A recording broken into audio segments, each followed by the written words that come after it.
This man was brutally cutting something. You'll be shocked to know that it was a young, living girl. Why was he doing this? Let's recount this terrifying story from the beginning. The story begins with a girl named Ju Jun. One snowy night, her car breaks down on a deserted road. Snow is falling continuously. Forced to call for help, Ju Jun contacts her fiancé, Suhan, who works at the National Intelligence Agency, and explains her situation. Just then, a stranger approaches her car and promises to fix it. Suhan becomes alarmed over the phone and tells Ju Jun, "Don't open the car door. Don't get out. Just stay inside and wait for the rescue vehicle." Jo Yoon agrees and refuses the man's help. The call is then disconnected. The man approaches the car again, this time holding a hammer. He breaks the car window, gets inside, and attacks Ju Jun. She desperately tries to defend herself, but he brutally stabs her repeatedly.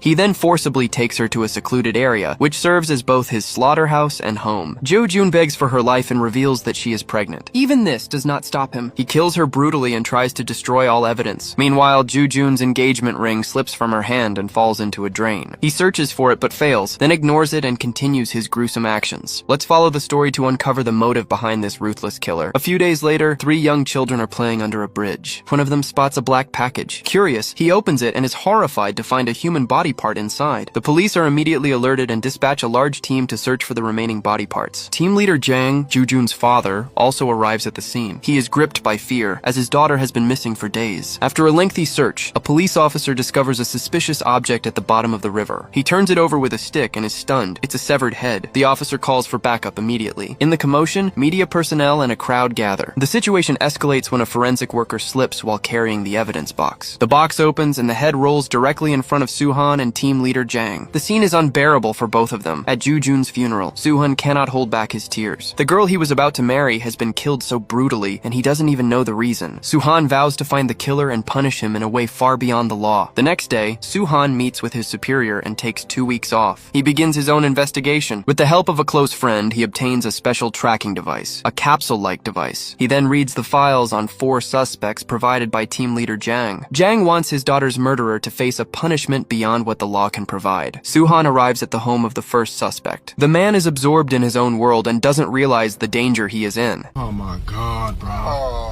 hell no, man. What the fuck, man?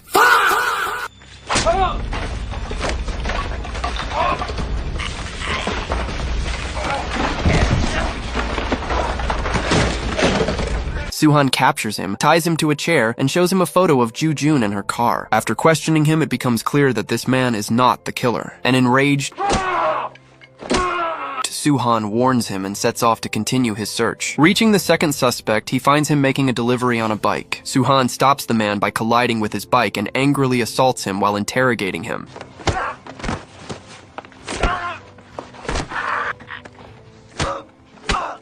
After investigating further, it becomes clear that this man is not the murderer either. Disheartened, Suhan returns home. But with his strong will, he pulls himself together. Then, his eyes fall on a photograph of the third suspect, Kyung Chul. At that very moment, Kyung Chul is searching for his next victim. A young woman waiting for a bus in a secluded area catches his attention. With a polite tone and friendly demeanor, he offers her a lift. Then he does the same thing he did before.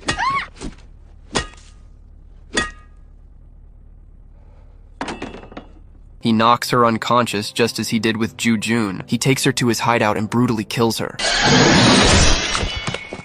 The next day, Suhan begins searching for Kyung Chul. He arrives at the suspect's parents' house, posing as an insurance agent. He learns that Kyung Chul has long since left home, even leaving behind his son. Luckily, the son knows where his father lives. Suhan wastes no time and arrives at the house. Since Kyung Chul isn't there, Suhan easily searches the rooms. He finds several women's clothes in the closet, along with a secret door leading directly to the place where the crimes were committed. Then Suhan spots Ju Jun's engagement ring stuck in the drain. He is now convinced that Kyung Chul is the real murderer. Meanwhile, the police declare Kyung Chul the prime suspect. They arrive at the school where he drives the children's bus, but they are slightly late. Kyung Chul has already left to drop the children home. He knows a female student will be the last to get off. Seizing this opportunity, he kidnaps her and takes her to a nearby field. Before he can harm her, Suhan arrives. Kyung Chul assumes Suhan is a weak and lonely police officer. He attacks him, but this time he is the one who gets beaten badly.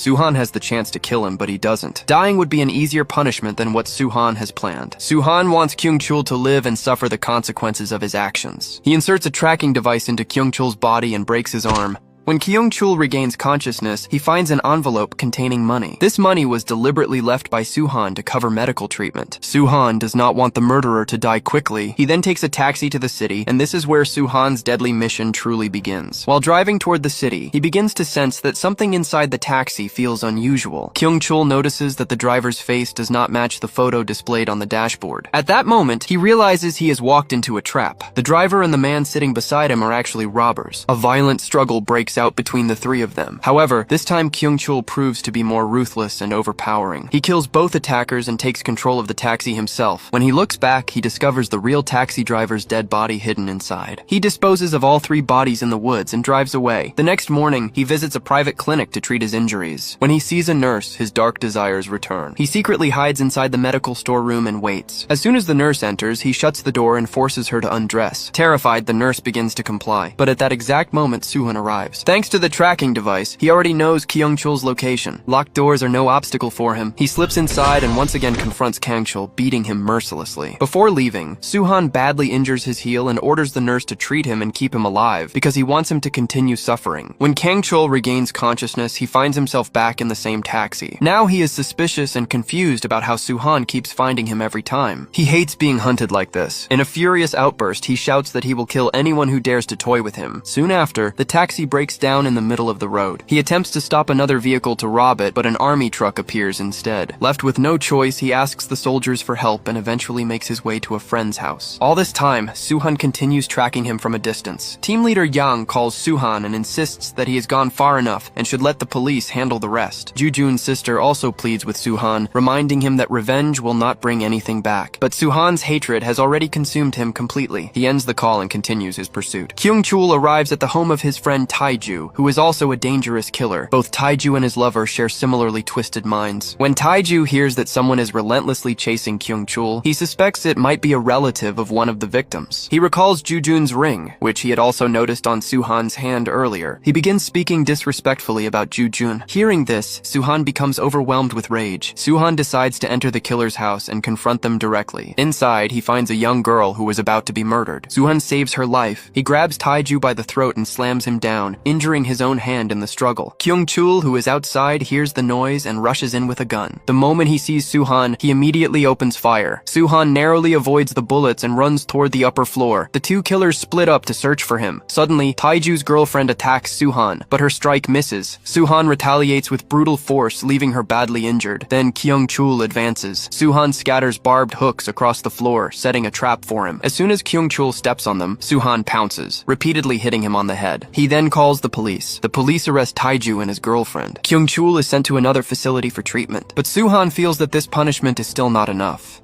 Later, an officer informs him that a tracking device was found in Kyung-chul's stomach. Soo-han tells him to keep quiet so Kyung-chul doesn't discover it, as he planted the device himself. He then pulls back a curtain and finds Kyung-chul still asleep. Relieved, he leaves. But it was all a staged act. After a while, Kyung-chul is taken to an old, deserted tunnel. He now understands how Soo-han was able to track his every move. While confronting Soo-han, Kyung-chul challenges him, "If you don't kill me now, I'll make you regret it for the rest of your life." He reveals that Joo-jun begged for her life before dying because she was pregnant. Hearing this, Soo-han is devastated as he had no idea. The situation escalates further. Kyung-chul breaks into a medical store, kills the shopkeeper, and steals a large quantity of medicines. After emptying his stomach, he finally finds the tracking device. Just then, a man enters the store to use the restroom. Kyung-chul knocks him unconscious and inserts the tracking device into his mouth. By the time Soo-han arrives, the plan is already complete. He loses Kyung-chul's location. Suddenly, the police receive a call from Kyung-chul. He says that after settling all accounts, he will surrender to the police. Meanwhile, Soo-han is at the hospital where Taiju is being treated. He interrogates him about Kyung-chul. Taiju laughs maniacally, saying, "He'll take revenge by killing your entire family, so you'll suffer for the rest of your life. Then he'll surrender, and you'll be powerless." Seeing this, Soo-han becomes furious and punishes Taiju so severely that he won't laugh again. Soo-han and the police team rush to team leader Jang's house, but it's too late. Kyung-chul, disguised as a delivery person, forces Jang to open the door. As soon as the door opens, he brutally attacks him. He then assaults Joo-jun's sister and calls the police. He declares, "I'm going to surrender now, and I am the winner of this game. Suhan listens in. Kyung-chul tells him the place and time of surrender and hangs up. The police immediately cordon off the area, waiting for him to arrive. Kyung-chul leaps from a car and walks forward, completely undeterred. The police prepare to apprehend him, but Kyung-chul didn't anticipate one thing. Suhan, with nothing left to lose, kidnaps Hee-kyung right in front of the police. He takes Kyung-chul back to the slaughterhouse. He ties Kyung-chul under a massive guillotine machine. He tells him to hold tightly to a rope attached to the door. If the rope is released, the enormous blade will fall straight down. Having prepared everything, Suhan leaves. Before leaving, he calls Kyung-chul's family. 3 family members arrive, panicked, and begin searching for him. Kyung-chul hears their voices from inside. He is terrified, but there is nothing he can do to change his fate. The door opens, and the 3 men witness a scene that will haunt them for the rest of their lives. Meanwhile, Suhan walks away, listening to every sound inside. When he learns that the murderer has been punished, he breaks down in tears. Who was the real monster in this story, the murderer or Suhan? Please answer this in the comments. And how many